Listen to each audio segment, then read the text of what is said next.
News, everyone, and we are live. JLR Investigates, come on in with the breaking news. Continuous coverage of the terrible situation that is still ongoing in western North Carolina, the eastern mountains of Tennessee, and South Carolina, along with Georgia and Florida. We're talking about the aftermath of Hurricane Helene. A lot of things going on, folks.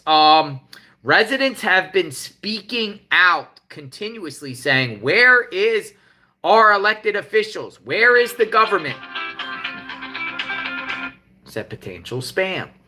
Where is the government? Where is the people out there to help us? And apparently, folks, there has been widespread looting. People are talking about. People are getting desperate. And in this particular topic, in this thumbnail to this video here, migrant looters arrested. Yes, migrant looters have been arrested in Tennessee. A group of 8 migrants that are here legally on a visa were caught burglarizing places that were damaged from Hurricane Helene. So that's talk. That's come on in. It's still not safe for us to get to this location because of gas and supplies. There's still limited roads that are open, a lot of roads that are closed, a lot of places that are still cut off from the world, from civilization. People are trapped. They're still doing air rescues. The governor just spoke out an hour ago. We're talking about Governor Cooper of North Carolina, and they don't know how many people are missing, folks. They still don't know how many people are missing. There's reports up to 600 people are still missing. The death toll continues to rise. It is over 100. Don't know the exact numbers, but this is bad, folks. So in this particular segment right now, we're going to talk about these migrant looters who were arrested. There was a group of 8 migrants in Tennessee, Washington County, Tennessee, and they took advantage of people suffering. And we hate to see this. We hate to see people looting. We hate to see the price gougers. We hate to see the exploiters, the grifters, and the people that are coming in, the gypsies coming in to these hurricane devastated areas and then start preying on the residents and the citizens. It's a horrible act. It's these people should be prosecuted to the full extent of the law. We say no to this type of behavior all across the board. It's sad. In Florida, gypsies are coming in. All these unlicensed contractors are coming around, knocking on elderly people's doors, saying, I can fix your roof, I can fix your shingles, I can clean up your yard. Pay me first, pay me first, pay me first, and I'll do your work and stuff. And these people are unregulated. They come from out of state. They're coming in. They're exploiting people in their most vulnerable time. So you got to be very, very vigilant. Looters out there. You know, some people have secondary, third homes and homes that they can't see themselves.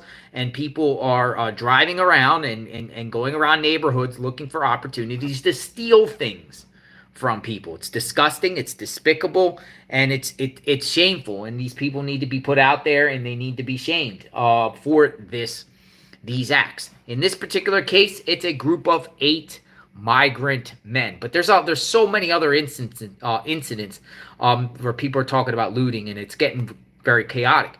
But keep in mind, they're also saying, folks, that people are getting desperate. And they're starting to, do desperate things because they're desperate for food and water. There's no food or water out there. Like, where is the food and water? Not enough. Here's a clip of some of these migrant men, workers who got arrested, Washington County, Tennessee. It's very, very sick. According to the Daily Mail, it says a group of migrant workers busted for looting flooded buildings in devastated aftermath of Helene. A group of migrant workers have been accused of looting properties in a flooded part of Tennessee after Hurricane Helene tore through the southern state.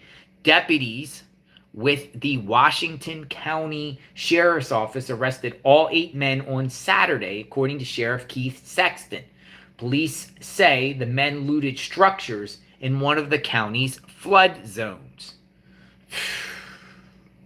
Here we go. And here's the list of men. I'm going to share their mugshots. Share their mugshots. Put the mugs out there. I do like those signs. We loot, or you loot, we shoot. Florida has a lot of them. So here are the men. Here are the 8 migrant men that got arrested for looting. And here they are. Here they are. And, you know, they were given an opportunity to come to the United States legally through work visas. And now once here, they are taking advantage and exploiting victims. It's shameful. It's a group of men. Now, these are the only ones that I've seen arrested for looting so far in North Carolina and Tennessee and any of the affected areas. These are the only people I've seen that actually got arrested. There's reports of looting, but it's sick, you know. These people should be grateful to be able to come across, and they range in a variety of ranges: 51 years old, 30 years old, 33, 24, 37, 25, 43, and 37. Jesus Garcia Pineda, Josu Ortiz Valdez, Urse Ortiz Valdez, Albin Vega Rapallo, David Rapallo, Kevin Martinez Lopez, Marvin Hernandez Martinez, Dalen Gabriel Gullion. All 8 men are migrant workers who are in the U.S. legally via work visas. The men were each held in jail on two $20,000 bonds and scheduled to appear in court. Now, this was a few days ago. They might have gotten bonded out. In Tennessee, you think they're going to get bonded out in Tennessee for what they did? Maybe. But shouldn't they be deported ASAP? You think they should get deported for what they did? The men were held. As of now, it's unknown if the lootings happened in homes or businesses. Tennessee was among a number of hard-hit areas by Helene, which dumped trillions of gallons of water on the South and the Midwest. One of the most dramatic scenes played out in Unicoi County Hospital, where overflowing river forced many of the patients and care workers to seek refuge on the roof. So this was actually in Tennessee, where these people got arrested. So I know some people in the chat are saying deport, deport, deport, deport, deport. So remember those faces. If you see looters, call the police immediately. Call your local sheriffs if you're in the area. Say no to looting. We say no to looting for sure. Now, there's other things going on. A lot of people have been speaking out. I like this video right here. This woman, she's basically saying that, you know, you better lock and get loaded there in North Carolina, because people are starting to approach people very desperate, and looting and different things and criminal activity is starting to take place. Because where is the government? Where is the FEMA and all these government officials? And it seems like she's saying, and I'm gonna play this clip of this woman, and her video's been going a little viral now, but she's saying citizens have to take care of citizens. Citizens have to take care of citizens, because government and bureaucrats won't do it for you. And now the citizens have to come to the plate and help each other. I want to share with y'all some things you may not know about what's happening in the North Carolina mountains in the aftermath of Helene. Here's number one. If you have friends or family that are headed into the mountains or who live there, the looting has picked up major steam. I was advised yesterday by a county sheriff to make sure that anybody out and about is carrying, and in his words, carrying with the safety off. There are very aggressive people out there, and I'm just going to go ahead and say this. It's not because they're necessarily awful. They're desperate. Desperate people do desperate things, y'all. And why are they desperate? Because there's no water in some of these communities. We have neighbors in North Carolina with no water. And all I can say is this: the government ain't coming to save you. Not now, not ever, because they don't care about you, the people, anymore. It is the citizens who are going to have to step it up.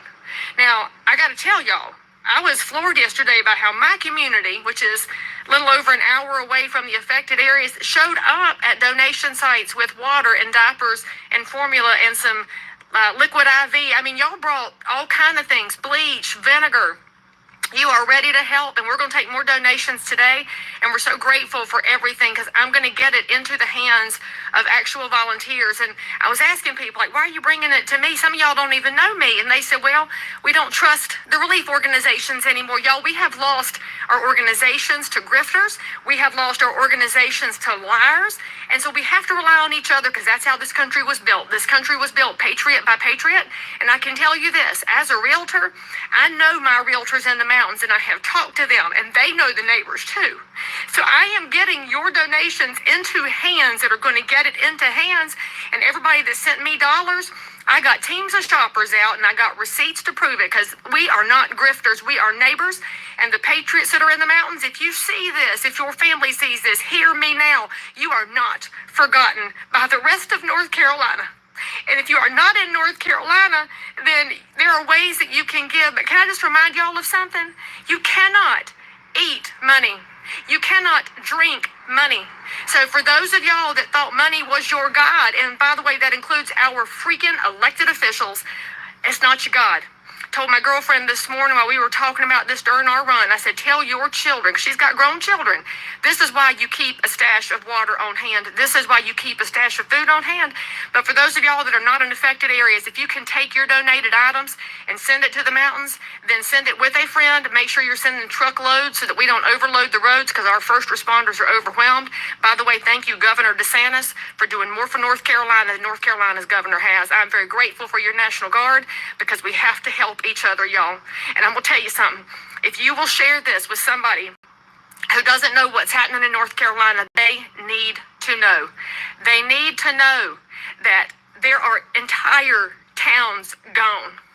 Chimney Rock is gone. A beautiful town. Swannanoa, gone. Montreat, gone. Other towns damaged beyond repair. That means our geography has changed. Our culture is at risk. But most importantly, our people, our generational people, have lost their generational homes. This ain't about your granite countertops anymore. Listen, y'all, listen. Tell somebody how they can help. I am but one resource. There are people I know all over North and South Carolina that have been gathering up goods and trucks. Somebody as far away as Massachusetts putting a truck together. Let me know. I can connect you to where to take things. The Baptists are doing a great job out of Boone. Samaritan's Purse is on the ground. I trust those two organizations. I wish I had trust for more, because I don't trust this government, but I trust the people of North Carolina. Y'all, the biggest thing you can do, pray. Pray right now. Pray fervently that people will turn their hearts back to God, and pray for a hedge of protection around all those who have seen things they should never have to see. I'll tell you one more story before I hang up this video. I had a lady come to my donation site yesterday, and her grandson is 10 years old, living in the mountains with his mother, who works in a VA hospital. They're getting the kid out today to get him home because they can finally get him out. And they're worried because he has seen things he should never have to see.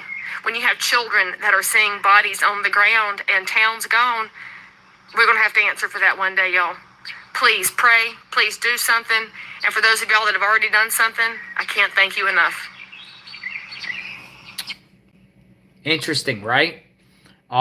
She's talking about the dire situation as a local in that area. Another one local spoke out today too, and he kind of echoed what she's saying about elected officials and government officials not coming in there. And it's like the citizens. It's the citizens that have to take care of citizens. Like, where are these officials at? You know, are there people in the chat from this area that can share some more insight? Because I got lots of videos here of people coming out saying things ain't happening. A lot of roads still out. You can't even go up 26 between Tennessee and Asheville. You can't even go. You can't even. I-40 still washed out. It's going to take a long time. Now, DeSantis, and when she pointed out DeSantis put it out about an hour or two ago. He's bringing all these like makeshift bridges and everything like that, like the kind of like what they did with the Hurricane Ian years back, and redid the bridge. They're bringing in equipment from Florida. I thought that was pretty interesting. But listen to this guy right here. He's a local. I think he lives in Hendersonville, just south of Asheville. In that area around there, probably got the most rain. It looks like Hendersonville down there, a little bit south of Asheville, North Carolina, got like 40 inches of rain. It's a lot of rain within 24 hours. 40 inches of rain. Hi, it's Tuesday morning after the storm. I'm just south of Asheville, and I still have no power, no water, and our internet's dropped out again. The only reason I can talk to you is my Starlink and my battery backups. I've tried to record this video now about a dozen times, and as I get out the information I'm trying to get out, I end up getting so agitated that I don't think I should send any of those videos. So I'm gonna try again, and I'm gonna try to keep this short and succinct. We're not seeing a lot of aid into this region. Now, I understand we're spread out and there's only so much that can be done. But what I am seeing more and more is videos from people who are trying to bring in aid, but these people are just civilians. And apparently, whether they're people with drones that could do heat scans or helicopter pilots who are coming in with their own equipment, they're being told by local officials and public servants to not come in. I'm sure that there are some reasons that you wouldn't want people willy-nilly coming into an area that is in desperate need. But rather than threatening these people with arrest, what you should be doing is coordinating those resources. And if you're a public official who's in an emergency response situation and you are turning away and threatening resources and personnel, you probably shouldn't be in that position. So the nicest way I can say this is, if you are somebody who's tried to come into the affected area that Helene flattened, and a public official in any state has told you to not, if they have threatened you, please reach out to me. I would like to hear your story, and I would like the names of those who are involved, because this region's gonna get back up. We're Americans, that's what we do. But what's most important, after we save our neighbors and rebuild, is that we rebuild in such a fashion that this doesn't happen again. And part of that is ensuring that anybody who's in government as an incumbent or bureaucratic official who impeded recovery, who threatened potential heroes with jail for helping their neighbors. Part of making sure this never happens again is making sure people like that never are in a position where they have to make decisions or be burdened by coordinating resources again. We'll find something safe for them to do outside of public service. So I would like a list of those names, because once this area recovers, I will help spearhead an effort to remove anybody who was that stupid and inept. Thanks for your time.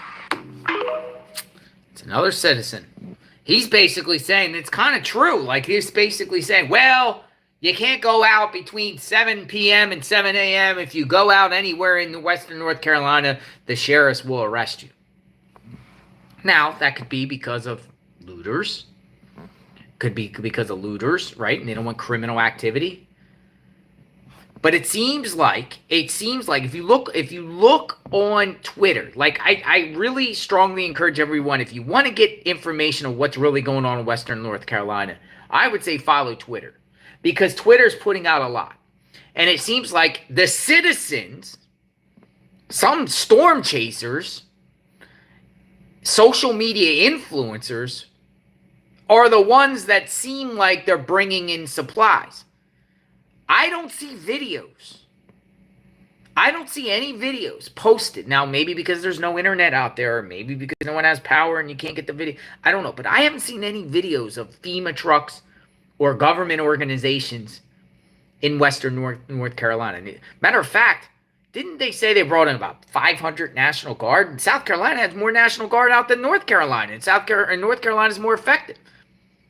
I see many videos of trucks, like cavalry trucks, like FEMA trucks, and federal officials, going into heavy hit areas and convoys. What I'm seeing is private helicopters, private individuals in the state of Florida with their state guard going in there helping citizens. Like I'm seeing literally social media influencers downtown Asheville setting up Starlink. But I don't see government officials doing it. They don't even know how many people are missing. Listen to this. Listen to this right here. This was a press conference just an hour ago. And somebody was asked about how many people are missing. And this is what the governor, he punted it over to his emergency management dude. They don't even know how many people are missing. I want to show you this. Hold on. We'll get the commercial off. I want to show you this. This is a clip.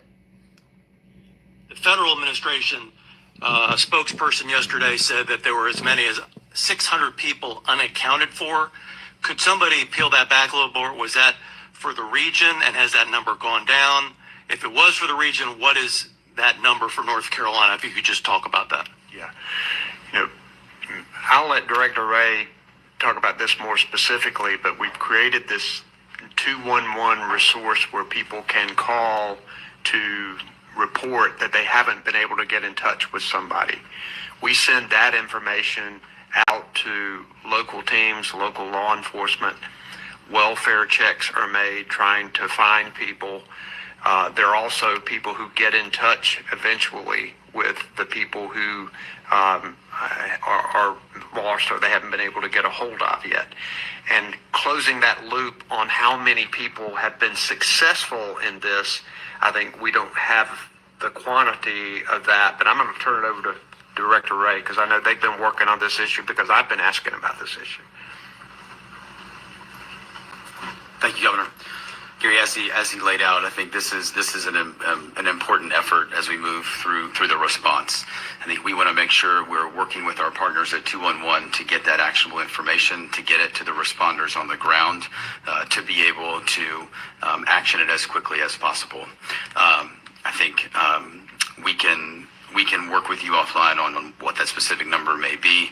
Right now, we are trying to get that information out as quickly as possible from 211 out to our responders in the field to be able to validate those individuals right now. Again, right now, our focus is on addressing life safety issues and making sure that those individuals that may be at risk or in need, that we can take care of them as well. Wow, what an answer, right? Pretty much, they don't know how many people are missing. They don't know what's going on. Then you have private citizens. Look, private people like Elon Musk, former President Donald Trump, saying that they're bringing in Starlinks. Since the Hurricane Helene disaster, SpaceX has sent as many Starlink terminals as possible to help areas in need. Earlier today, real Donald Trump alerted me to additional people who need Starlink internet in North Carolina. We are sending them terminals right away. Where's the federal government, folks? The Starlink is... And I wouldn't be surprised if, the federal government and the FCC and these federal agencies come in and try to prohibit Starlink, saying you don't get a license and, go all through this bureaucratic red tape just to get, just to create problems. It's citizens and private citizens and private people, wealthy private people, whatever. And some states, governments. I saw Iowa sending in National Guard from Iowa. Where's the federal government? Where's the North Carolina government?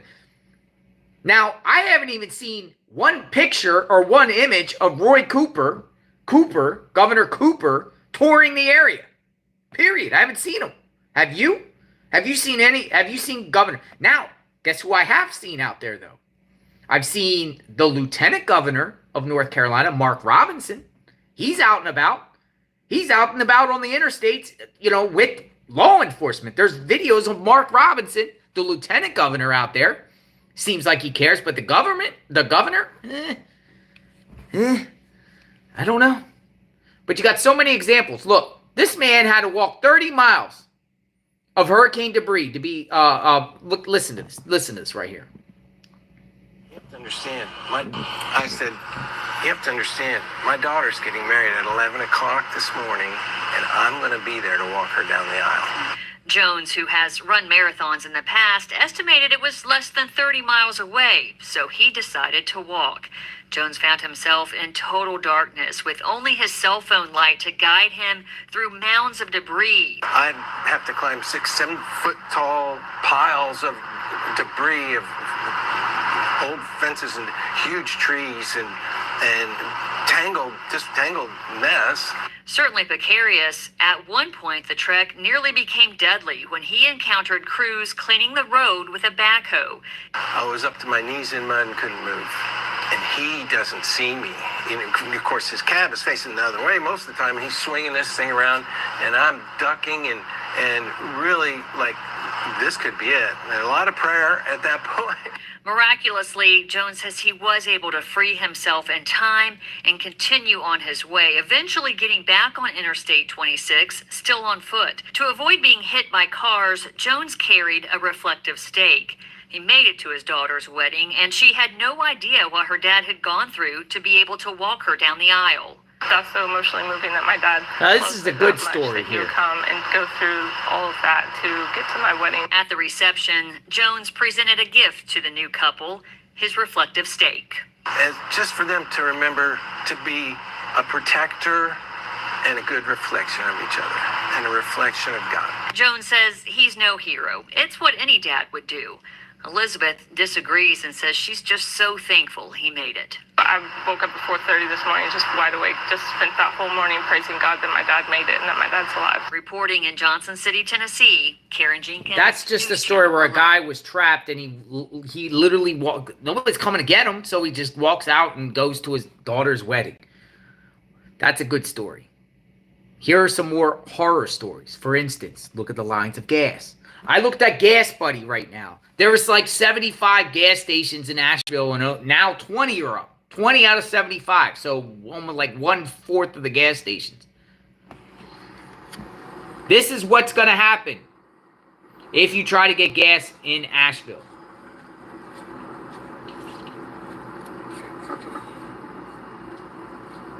Mile-long lines.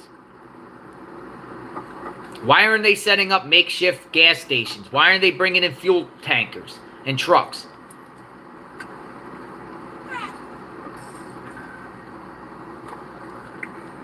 Look. Yeah, you're going to run out of gas while waiting. Somebody's going to have to push you. Or you push yourself. Survival of the fittest. Some citizens, I think the citizens help one another. You know, there's opportunists and prayers and bad apples, but majority of the citizens will look out for each other. But don't butt line. Don't butt line.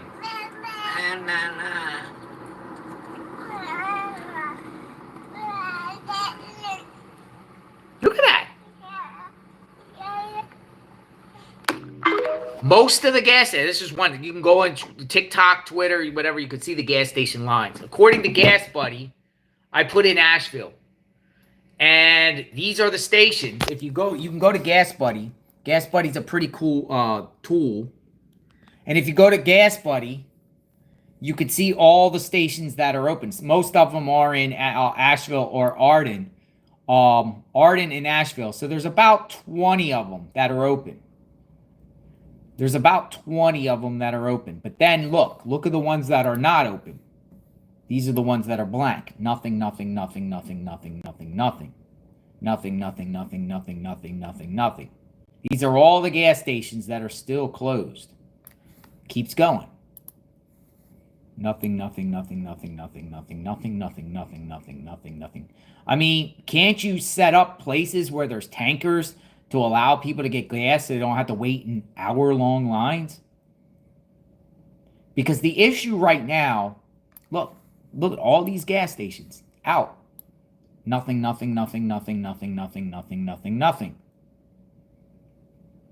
Nothing. These are all the gas stations that are out right here. Blank, blank, blank, blank, blank, blank, blank. They're all Asheville, Asheville, Asheville, Asheville, Asheville, Asheville, Asheville. They're not in service. So the limited ones, lines. Now, about 10 more open since yesterday. So that's good. At least they're slowly opening. These are the ones that look like they're open. But the ones when they are open, you gotta wait in like a mile-long line. You're literally waiting in 4 or 5 hour lines for gas. It shouldn't be like that. You got other priorities to do. You got other things you need to do. Cleanup. Fixing. I'm back with Elon here, and then could you tell us the situation with the power at your property, the water, and like the shower situation, etc.? Yeah, so right now we have no power, no water, and no cell phone service. No internet service, no cell phone service at all. Most people are having to go to creeks to fill buckets of water just to be able to flush their toilets. Yeah, and we just filled ours with like the rainwater. Did they tell you how long it will be for the water to come back on and the power? We're not sure yet. It could take up to 3 weeks, I think, for the water. The power, they're hoping maybe later this week. I got you. Friday. I got you. There are places that have power, but the majority don't. I got you. Yeah. Thank you, Elon. You're I appreciate welcome. it. Thank you. That is a resident that spoke yesterday. How in the world do we live in a civil society in the United States of America and you can't even have water for over 3 weeks? How is it days, almost like a week? Since the tragedy happened 5 days ago, 6 days ago, and people are still, the majority of the people don't have the necessary things. It's kind of why the looting's going on. WNC help. Make this as quick as I can. Or I'm going to try to make this as quick as I can. But as many of you may know, or you might not know, I am from Asheville, North Carolina, just outside of Asheville, North Carolina, in Weaverville, and this is my home. This is a lot of people's home, and we need help bad. I know that the best ways that you guys can help is sending donations, and if you're south of North Carolina, the best way to access and come up here, even if you're private vehicles, like come up through I-26 South, come to Asheville, come outside of Asheville to Weaverville, Marshall, Burnsville, Yancey County, Mitchell County, surrounding areas as best as you can. Bring food, water, gas, baby formula, just the basic necessities to survive. Anything. Please just help. And if you can't do any of that, please just repost, share this, like, get the word out. I'm so limited in what I know, but I know that you can email those and you can repost. And if you are able and willing to come up through I-26 South, and please just help. So we shared that out. Here's grocery stores.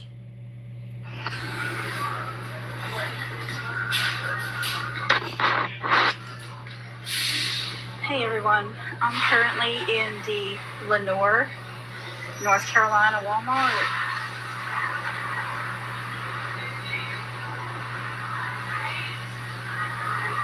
There is absolutely nothing.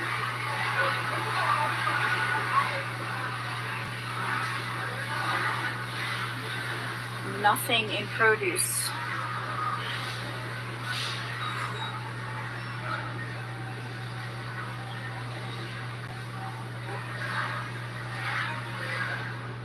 Absolutely nothing. Oh God, nothing in produce, nothing in hot food, nothing in deli.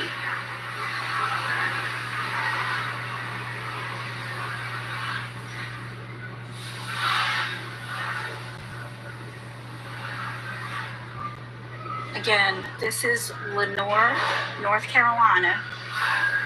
There is nothing in produce, nothing in bakery, nothing in deli, nothing in hot foods.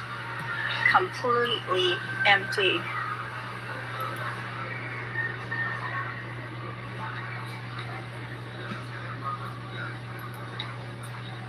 This is where you would usually find their meats. And it's all empty.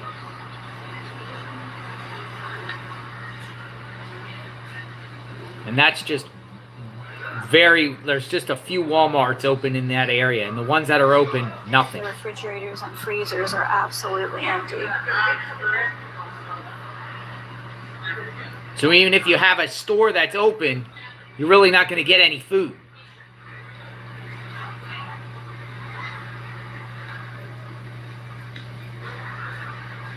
It's almost like the government doesn't care for the citizens of Western North Carolina. That's the kind of the way I see it. But maybe you see something differently than what I see. It's hard to see things because, you know, the lack of internet really out hard there. to see. It's private Lunch citizens meat, that are everything going there. is gone. Gone. Food gone. Gone. Yeah, I know. It's hard to see, isn't it? Wow. Yeah, you got some water. There's that water there. Food. You need food. This is the water section.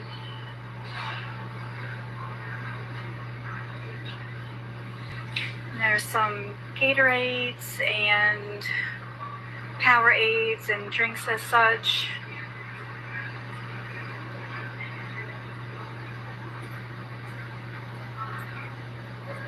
The freezer section, milk, eggs, butter.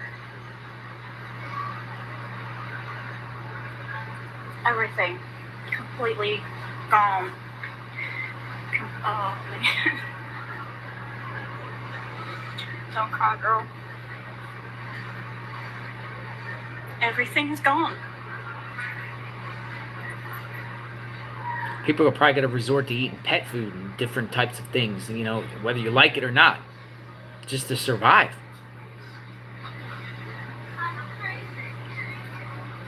There is no milk. There is no creamer. There is no juice. No lunch meat. No baked goods. Absolutely none of these items are available right now in the Lenore Walmart.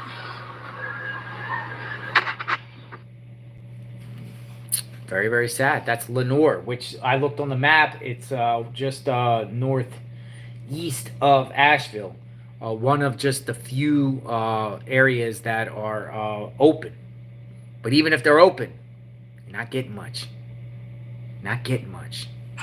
So update right now, the biggest problem after Hurricane Helene is just you're not able to move. Some of my friends just try to go to Tennessee. The roads are completely blocked off. You're not getting out. We're trapped in. There's a lot of looters. Please stay safe. Stay inside. If you have a weapon, keep it on you because there are people intentionally sabotaging stuff. So over on I-40, there was some truckers coming in with supplies and medical stuff trying to help us.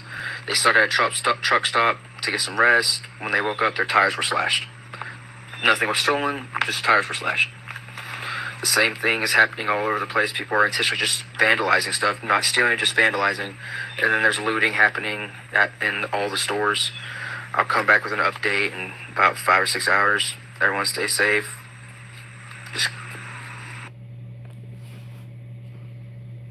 Like the gravity of what's happening right now is insane. Like my brother lives in a quiet, small area. There's already been stabbings because the gas station was running out of gas. Another friend of mine told me that her friends had to leave their home near Asheville because the homes next door were already getting looted. Like it's pure craziness. Like I can't even imagine. And I'm completely helpless and stuck. I'm from the East Coast of the state. Born there. That's why my family's there. And I go all the time. I was supposed to be going up again soon, and obviously, I don't know when that's going to be now. But I just want to get my mom out, and if you can help, there are lots of fake resource, like links and stuff. Please, please, please vet them. If you're in North Carolina, there's a lot of places taking donations for it to take there. Everything's by air right now into a lot of places.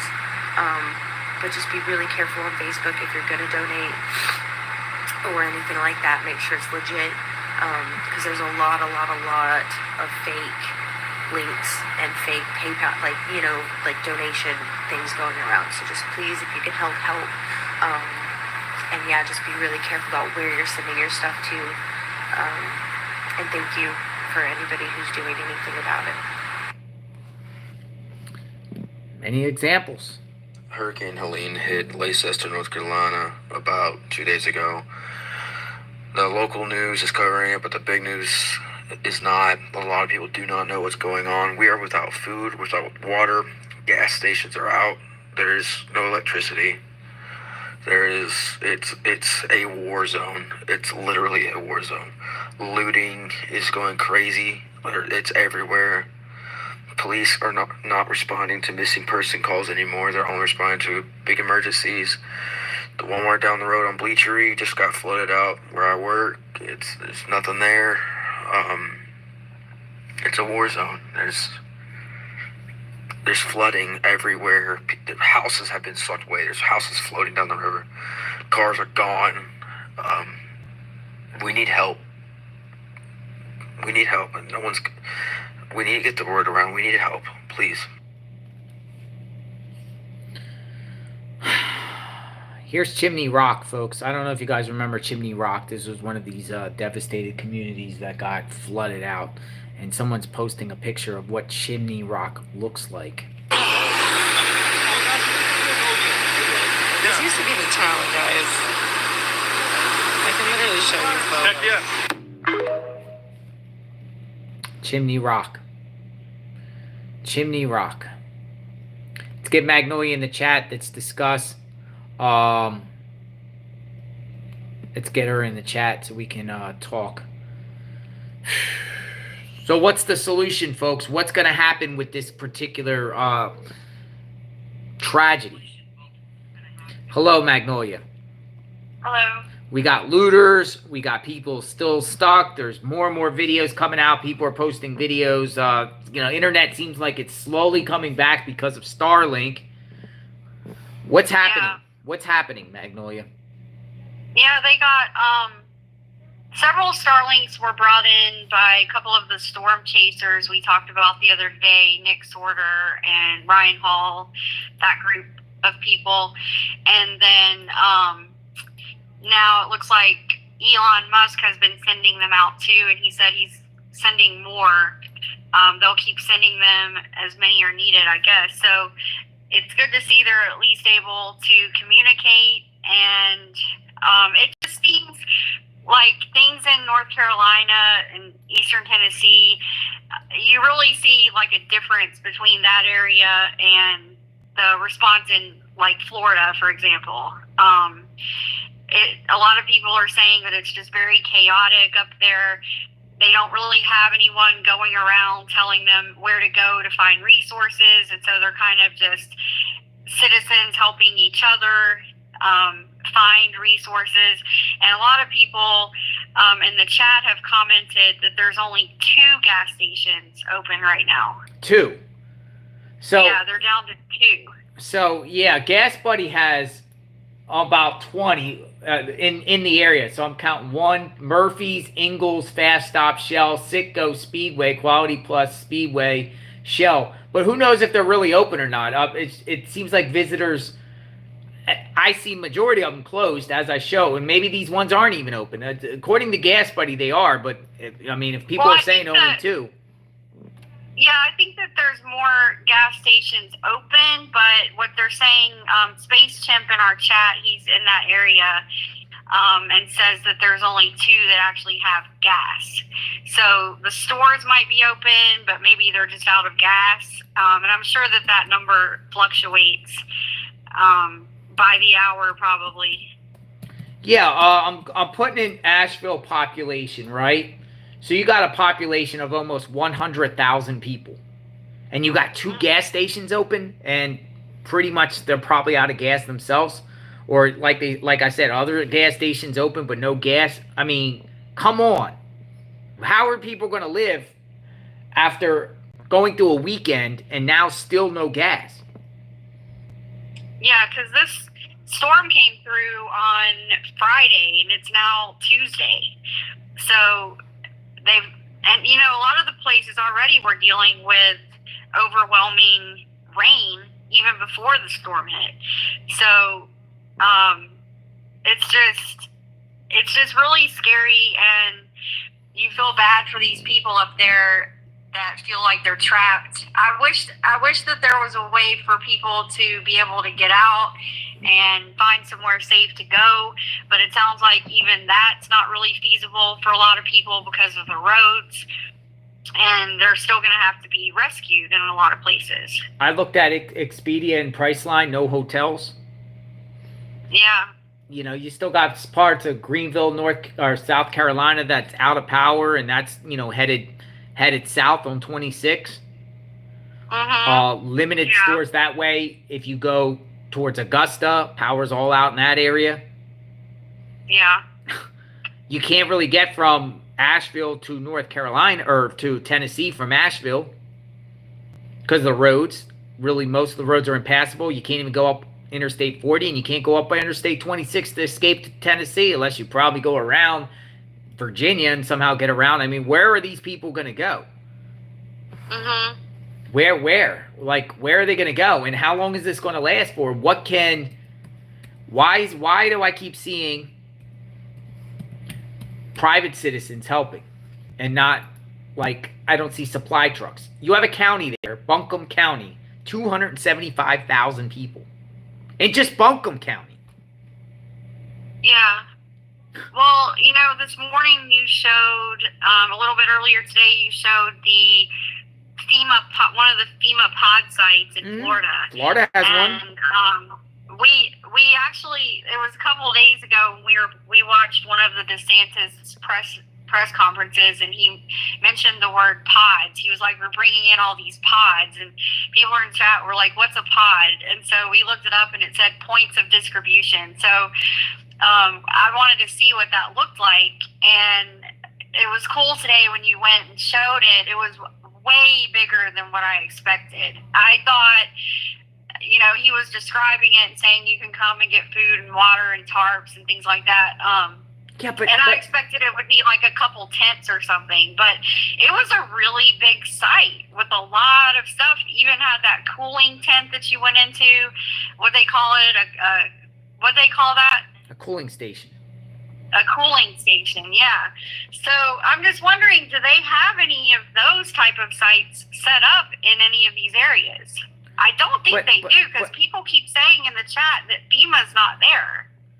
I mean, I guess people saying the excuse would be the roads, you can't access the roads. However, you could airlift that stuff in. Yeah. You could airlift yourself, like the military could literally airlift into these communities and set up, and they could set up bridges, they could bring in the equipment to make a road. We have we have the equipment to bulldozer away stuff from roads to at least clear the roads and get people out of there. Get people fuel to get out of there. Yeah. Start shipping people out of there. Start putting people in helicopters and get them out, airlift people out. Now, I've seen some, but I'm not seeing any, like, I'm just saying that this is Tuesday, I'm seeing it just as bad as it was over the weekend. Usually these things get better, right? Each day progresses. And sadly, you know, those cooling stations in Florida, yeah, there are probably people that can need it, but all those resources in Florida probably could be used in North Carolina right now. Yeah, well, we did hear Ron DeSantis say that he was sending Florida National Guard up there. I think he already did that, actually. Yeah, it's the Florida State. It's the Florida State Guard. Yeah, so he's sent some of those people up. But yeah, I mean, why not use one of those military helicopters to make these drops of supplies and things like that into the areas that can't be reached by roads, and in the meantime, you know, set up temporary roads. The Army Corps of Engineers, I don't know if they're there or not, but this seems like a job for them. Well, I'm showing a tweet that DeSantis made this morning. We have dispatched a convoy of Florida Department of Transportation staff and heavy equipment, including 7,500 feet of temporary bridges to North Carolina to help with damage assessments and roadway repairs. I haven't heard the federal government doing that. You can bring, like, the Army Corps of Engineers and all them have these, like, bridges, like in wars and everything like that. And these, like, bridges. They can make bridges instantly. Right, within a couple of days, from what I understand. So yeah, it's like you said, it's interesting because it really does seem like things are getting worse, not better. Because now we're at, let's see, Friday, Saturday, Sunday, Monday, Tuesday. You know, we're talking about 4 or 5 days now that people are going without power, food, water, all those necessities, and they're having to wait in these lines that are like miles long, and people are losing their tempers, they're losing their patience. Now they're saying that the looters are out in force. I know a lot of the looters, I've read that some of the looters are doing it for survival things that they actually need. But then you have these ones that are just taking advantage of the situation. Yeah, the migrant ones. Like the ones you talked about earlier, the migrant workers that got arrested. Yeah, they're just looters. They're I mean, human garbage in my mind. Anyone that would just burglarize someone's home just to take just tools or stuff that's not, you know what I mean? Just valuable stuff is sick and disgusting. You know, and no one should be looted even if you need food and water. But, you know, in this particular case, you know, if you had stores that were locked up or something, like old country stores or something like that, and no one was there and there was food in there and people needed the food, I really don't blame people for breaking in and stealing food, you know, and water. And a place, if it's in front of your eyes and, you know, it's something, a necessity that you need, I really have no problem with people doing that. And that. Well, it's almost like we've heard some people say that this feels apocalyptic up there. So it's almost like you're in survival mode. Everyone's in survival mode, and things change. You know, it reminds me of like certain games you play that are apocalypse and things like that. And your entire mission is to survive. Yeah, at a certain point. It'd be scary to think that people are getting attacked just for food and water. You know what I mean? Yeah. Like if you have food and water and someone attacks you to take your food and water because they need it. Yeah. And this, you know, we don't, it looks like the population in all that western area, North Carolina, and it looks like it's like 500,000 people all up in there. Like 500,000 people. Well, it's a lot. And one thing that's crazy, I've seen a couple of people post online that they were given a 6-week timeline for power to be restored. And 6 weeks from now is after the election. So, I mean, well, talk about that. What do you think about that? We talked about this a little bit offline.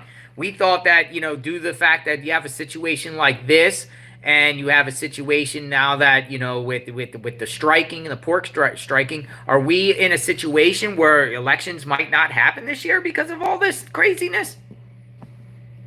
Yeah, I don't know. I mean, it's like, how do you have an election without power? Because if you're using voting machines or computers or any type of technology and you don't have power, I mean, how are you going to pull that off? What are they going to do? Set up, like, generators for polling stations? I mean, that's just one aspect that I thought of when they said 6 weeks. I'm like, 6 weeks from now is the middle of November. So I wonder what the plan is for that. I don't think that I've heard anyone talk about that yet. It's just a question that popped in my head as soon as I heard 6 weeks. I was like, well, wait a minute. What's the plan for their elections then? Like, what are they going to do? And I haven't heard anyone address that in leadership, so I'd be interested to know what the plan is there. Well, how would you even do paper ballots when you can't even get to the communities? There's no post office. Right. No internet. Exactly. How do these people vote? How do the North Carolina citizens vote? Or Eastern Tennessee, North Carolina? Well, we'll say Tennessee because Tennessee, you know, it's most of the state of Tennessee didn't get affected, but Western North Carolina, considering that North Carolina is I would say a swing state. How are these people going to vote? Well, someone said they could do mail-in ballots, but the post offices are gone too. So, well, you think what's the plan here? But don't you think, the least of their mind is voting right now? Probably. Yeah, but it is something that needs to be talked about because it's only 4 weeks away. So that's just another thing that they are going to have to address.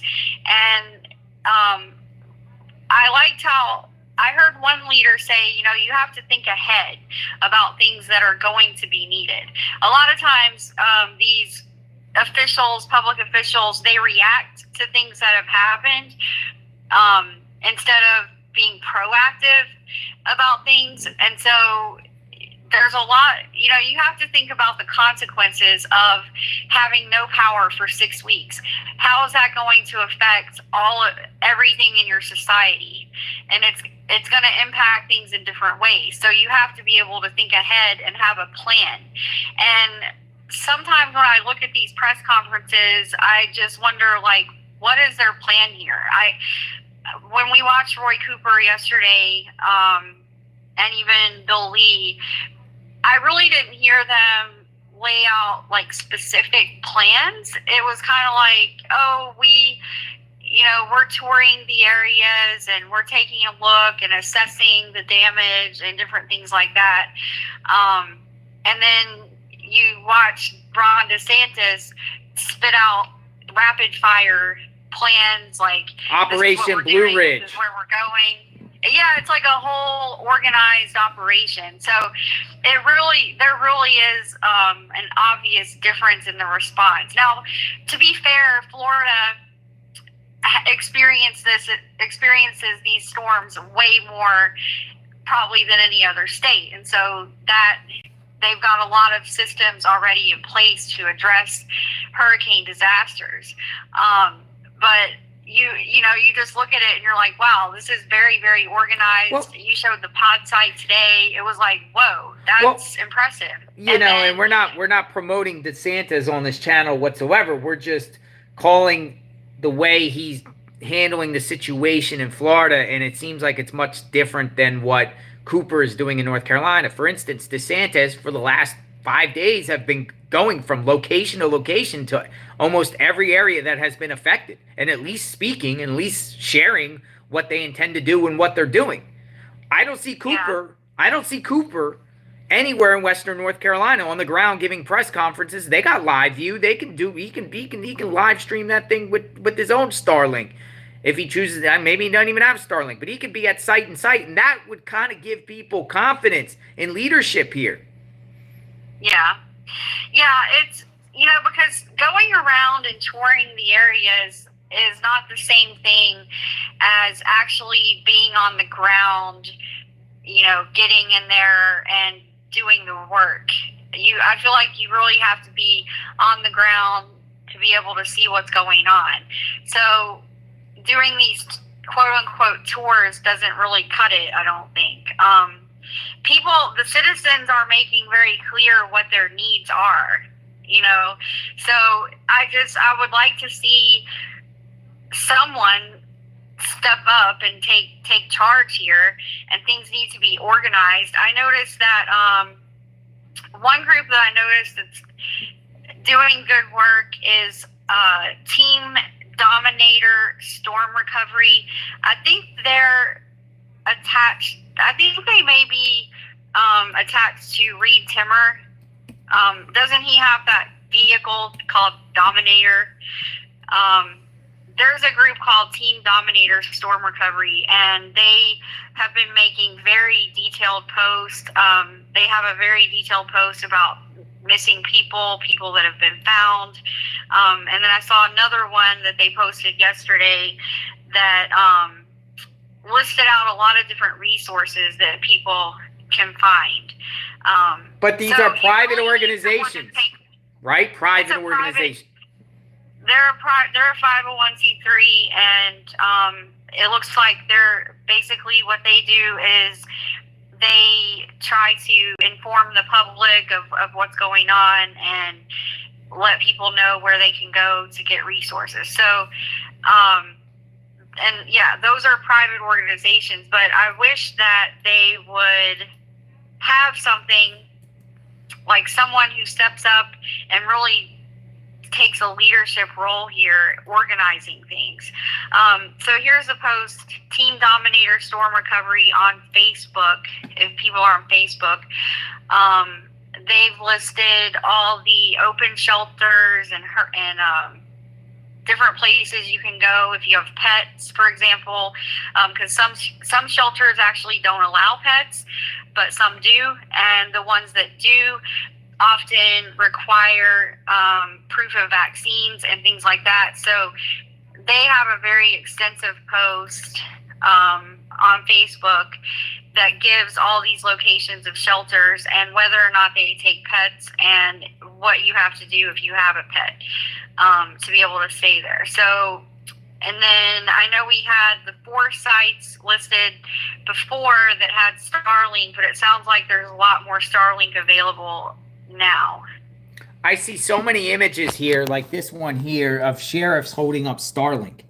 And I guess they're delivering, like, I guess private citizens and wealthy private citizens and people are crowdfunding, and they're getting Starlink at least delivered to the sheriffs in these communities and different emergency management places in these communities. So at least they can be like set up, and then they're giving the passcodes out, right?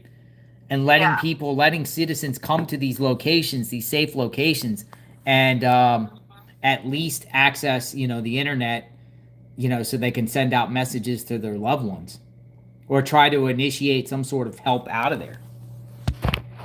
Yeah, there's a new Starlink location also that's opened up. It's at North Canton Fire Department in Canton, North Carolina. And it looks like the password for all of these Starlinks is NC Strong, if people are going to try to access that. Now, I saw a report. Here's the thing, Magnolia. Where is AT&T and Verizon? Where are these big boy networks? Because they could come in with their equipment too and set up these sites to at least give people internet access. Where are they? I don't know. They had outages yesterday, remember? They did. But I heard that Verizon is working on some sort of merger deal right now. So I don't know what they're doing. Why does it take private companies like, well, I mean, those are private companies too, but why Starlink seem like they're at the forefront here and everyone else is not? They're just not even there. It seems like, I don't know, I've just put in Verizon, North Carolina, and I don't get anything. If I put it in Twitter. Mm-hmm. Where's AT&T? Who's the service providers out there? When are they going to get their internet? Or was there no internet or no cell phone service out there in the first place? Yeah. So, also, we have a report on I-40. The North Carolina Department of Transportation is saying that I-40 near the North Carolina-Tennessee line is not expected to reopen until October 2025. Whoa, a year from now? Uh-huh. The one way to get from North Carolina to Tennessee, I-40, on that road that got washed away, is not going to open for another year. Yeah, is it I-40 and I-26? Is it where they meet that it was collapsed? So where it collapsed is somewhere south of Newport, going into North Carolina, or it's somewhere in between Newport and Iron Duff on I-40, somewhere in that general area. I could tell you the location. If you give me a second, I can look. But somewhere in that mountain over there is where it went out. But having that out for a year is just, I'm sure there's other alternative routes. I think it was by mile marker 3, I believe. I'm going to try to find the exact location, the exact point, but somewhere out there. Yeah, that's bad. It's crazy. But you got so many other, not just that area, but you had so many other places along I-40 that were like mudslides. Mudslides would come through and take out the road. I mean, that takes I don't think that takes months to clean things like that. But when you got an entire bridge out Yeah. on an interstate, it's crazy. Yeah. So let's see. That's the biggest thing I've seen right now. That's pretty major because that's going to impact shipping and different things like that. That'll be difficult. They're going to have to plan new routes. Scary times ahead. Hopefully more people don't get arrested.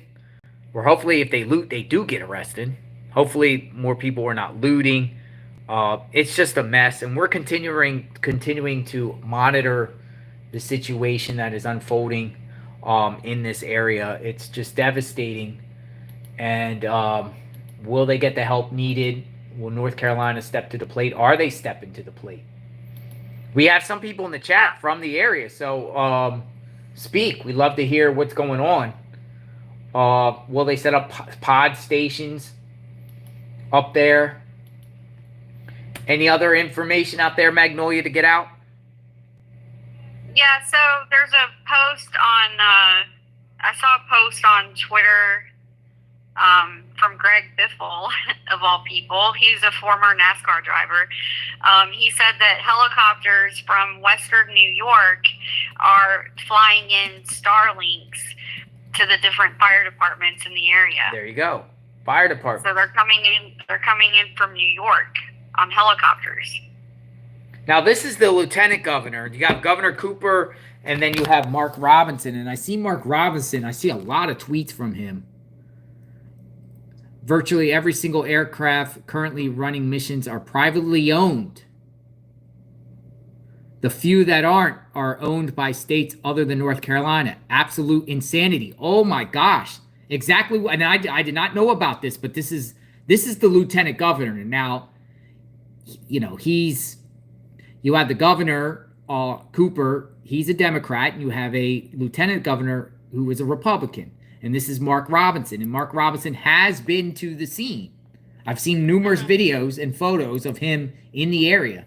And he's basically calling it out. He's saying virtually every single aircraft currently running missions are privately owned. The few that aren't owned by states other than North Carolina. Absolute insanity. He's calling out his own government. Yeah, I don't understand that. I really don't. Well, that's exactly what we've been saying. Why would that be? I mean, you know, just look at the Kentucky manhunt that we just covered a few weeks ago. All of the different helicopters that we saw in the air. Remember, we saw the state police choppers. We saw the Army, those Blackhawks, not Blackhawks. What was it called? Yeah, Blackhawks. We saw, who else? There were like medical choppers that they were using. National Guard, I think. So doesn't North Carolina have their own National Guard? Don't they have? I don't understand. Like, they have military in North Carolina. I know that for a fact. So when we go on flight radar, should we not see North Carolina helicopters in the air? Let me ask Why would they all be private? All right, so they say the Red Cross just posted something. The Red Cross claims they're in Asheville. The American Red Cross, that's a big organization. Yeah. They were just in Florida today at the location I was at in Tampa. Mm-hmm. This shows you Asheville. Look at Asheville. This is the disaster release shelter in Asheville, and you could see it's pretty full in there. Mm-hmm. Disaster relief. There's people. Let's look at some other pictures. There's people. So it looks like they have diapers, maxi pads, and different, things, feminine things, and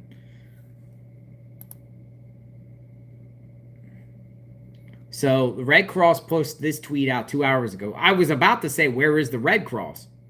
But apparently they're there now. That's good. Yeah, and I think also the Humane Society, the National Humane Society, also went there into that area, and also in Florida, because the pet shelters is like a whole other layer. Missing pets, rescued pets.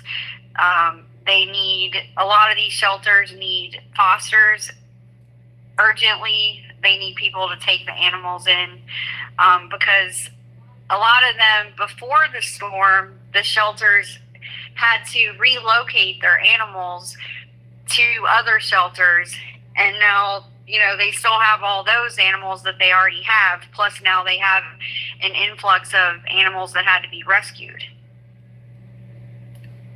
Somebody keeps posting this about the 82nd Airborne stationed in Fayetteville. I'm in the 82nd station. I'm in the 82nd station in Fayetteville, North Carolina. We have guys in our unit with family in Western North Carolina that are trying to get to their family. Guys who are asking to put in passes to go help any way they can. They are getting told no. Meanwhile, we got briefed that we had to be on standby in case we need to support the Middle East. The people stuck need to know that we're trying, but our higher-ups aren't allowing it. Now, there is a situation going on in the Middle East right now that compounds the problems that we have on top of it. Why would they tell people not to go? Maybe because they're on standby, because they might have to go over to the Middle East because of the situation. Why would they need to go to the Middle East? The war with Israel and Iran that just taken place today with missiles, things like that. Right, but why would they need well, to the go? 82nd Airborne is the 82nd. The 82nd is the U.S. What do we have to do with Israel and Iran? No, I understand what you're saying, and I understand that, but that's how our government might be thinking right now. Well, yeah, it's news to me if we've authorized troops to go in there, but it's interesting to, we can't take that post, that's one post. We don't know for sure what's going on, but I mean, that if that's true, if you take it for what it is, the idea that they would need to be on standby for a war that we're technically not even involved in other than funding it seems pretty wild, considering you have possibly thousands of Americans missing in their own state. Well, there is reports that, with the missiles that got shot by Iran into Israel today, U.S. military was helping Israel shoot those missiles down. Yeah. There's reports of that. So I do think there is U.S. military involvement. Yeah, we were helping. Yeah, but I think that in order, and there could be something brewing. What the point they're trying to this one's trying to say is there's a possibility of U.S. deployment soon. More could be. We don't know what's happening over there. There's a lot of things that is transpiring in the last 2 weeks. We're not educated enough to comment. I'm not. You might be. I'm not. To comment on the situation there, but you know what I mean? Well, I know that Congress would have to approve sending troops over there, and that would be news to me if that's happened. So, I just think it's interesting, and I think it's just one more example of a lot of people's frustrations. It's basically like a blazing neon sign, like one more example of how people are fed up with sending all this money overseas, but then when it comes time to helping people in our country that need immediate emergency relief, they can't get it. But at the same time, we're seeing billions go out the door for Ukraine and Israel and things like that. So you could see there's no better example of it than if they're literally telling our military in North Carolina to not go because they have to be on standby for the Middle East. I mean, come on. That's crazy. Yeah, whether it's true or not. This individual right here, Nick Sorter, seems like he is there. You mentioned his name, right, Magnolia? This is a guy that's been there doing the Starlinks. Yeah, he's one of them. He's one of them, setting up Starlinks and disaster response. What is Marco Patriots organization? Because this is a yellow thing I've been seeing. Like an organization group. It's another, looks like a nonprofit. Yeah. So, I mean, again, private citizens, private organizations.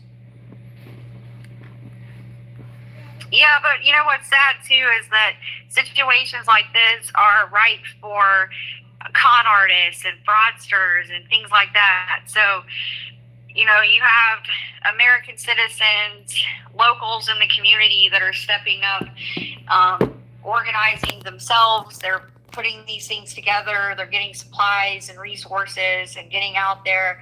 But on the other hand, there's going to be, you know, fraudsters out there that are organizing just as much as the people helping, except they're going to be organizing scams. So people have to really be vigilant too. Like you mentioned before, someone coming by your house and being like, "Oh, I'll do this or that. You know, pay me $500 and I'll clean up your yard and your trees." You know, they go around scamming people too. So that's just another reason that you need to have the leaders in there and making sure that they know what's going on, so that people aren't getting scammed and robbed blind while they've already lost everything. Yeah, this group is seems legit and good. I was just showing their images while you were talking. These individuals here seem like they've been out there. I've been seeing a lot of videos. At least they're there. At least they're distributing Starlink, and you know, it's the private citizens. It's the private citizens. So kudos and respect. And you know, I've been personally seeing people across my Facebook feed in the Tampa area that said they're planning to go up there in convoys of vehicles with like supplies. Well, so this is one of the ladies, what she said in the video that you played earlier, she mentioned that if people, and I think this is important, if people want to take supplies to these areas or they want to go and help, it needs to be very organized. You can't be going in there with a convoy of 25 cars and all these random people. You need to consolidate everything, put it into a couple of trucks, and take it that way. Because one thing the leaders did say, you know, it's too much just to have all these random people coming through. It's got to be really organized. And, you know, I know people want to help, but people really need to be efficient, put everything in trucks so that they're not going in there with all these extra vehicles and just, you know, causing more of a problem. The last thing they need is more vehicles and lines and things like that. Yeah. Anything else to add, Magnolia? No, I think nothing for now. Everything's just changing so fast. Yeah, I'm looking at my screens and continue to monitor. If they give press conferences or they continue to speak, we'll keep people aware. We're following this, and maybe we get up there when it's more safe, when we know there's drinking water and gas, and it's just hard to get up there right now for us. And I personally don't recommend it, though. You know, citizens, people need help though. And you know, we were talking about Magnolia. We're talking about the animals, and you know, trying to help and trying to do something. Yeah, I think if people want to help, one thing, you know, I think with things like the major cleanup and reconstruction and all these other things, I think it's better if, you know, it's the companies that go in there that are professionals that are doing that type of work. I think citizens, if citizens want to help, I think the best way is, like they've said, to, you know, find a an organization that you trust and you can donate money. But another thing people can do immediately to help is, go visit some of these shelters. If you're in an area where there's been damage and impact from this storm, go visit your local shelters and see what you can do to help, because I know a lot of them need supplies. They need they lost all their dog food, cat food, all their just equipment that they use for the pets. And then if you can foster a pet or even adopt a pet, that's something you can do easily to help if you're able to take a pet. So and then the other thing is these shelters that are set up, there are lists of shelters out there. So if you go on that page I mentioned before, the Dominator Storm Recovery page on Facebook, they list in detail where the different shelters are. And I think if you want to help and take some supplies there, like I said, try to do it like in a truck, as few trips as possible. But I think those are ways that people can help right away without actually going into the affected areas. Sounds good. Thank you, Magnolia. Appreciate you coming on. All right. Thank you. Thank you. So we'll continue to monitor the situation. JLR investigates migrant looters arrested. We'll see what else comes out of this, and anything else that twists and turns in reference to this case. You'll hear it here on JLR Investigates. We're monitoring the situation. Me and Magnolia do plan to check out the storm damage on Pinellas, in Pinellas County along the beaches. We might go out in a little bit, or if not tomorrow on that. It's very, very sad. Again, this probably was the biggest, costliest storm in U.S. history when all said and done, and praying for everyone involved. All right, folks, JLR Investigates. Thanks for watching this segment. We will talk soon. Have a good day. Praying for everyone in the Carolinas, Tennessee, Georgia, Florida, anyone and everyone that got affected. Probably people got family members all across the country. This is a big, big deal. We got our eyes on this, so we'll talk soon.